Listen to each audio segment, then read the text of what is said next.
En fait, l'APA n'est pas soumise au revenu directement. L'APA, elle est octroyée en fonction du GIR, donc en fonction du niveau de dépendance de la personne. Si c'est une forte dépendance, par exemple, c'est un GIR 1, l'APA est à 1737 euros.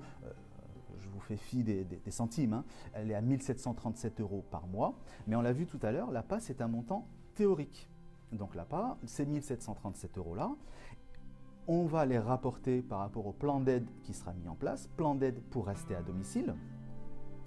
Et du coup, on va voir est-ce que cette allocation est au-dessus ou en deçà du plan d'aide pour retenir le chiffre le plus petit des deux.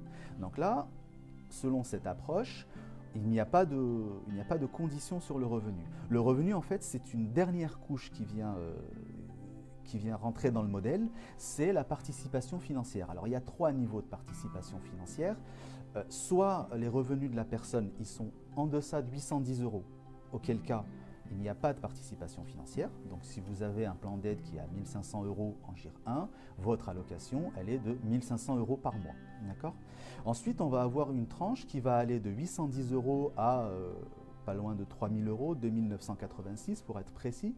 Donc, sur cette tranche-là, les pourcentages de participation, ils vont monter progressivement jusqu'à atteindre 90%. Donc là, quelqu'un qui va toucher 1900 euros par mois, on va lui appliquer par exemple pas loin de 50% je crois de participation. Donc là, on va toucher la moitié de l'allocation. Et enfin, pour toutes les personnes dont le revenu dépasse les 2986 euros, là, le pourcentage de cette participation, il est plafonné à 90%. Donc au-delà, c'est tout le temps 90%.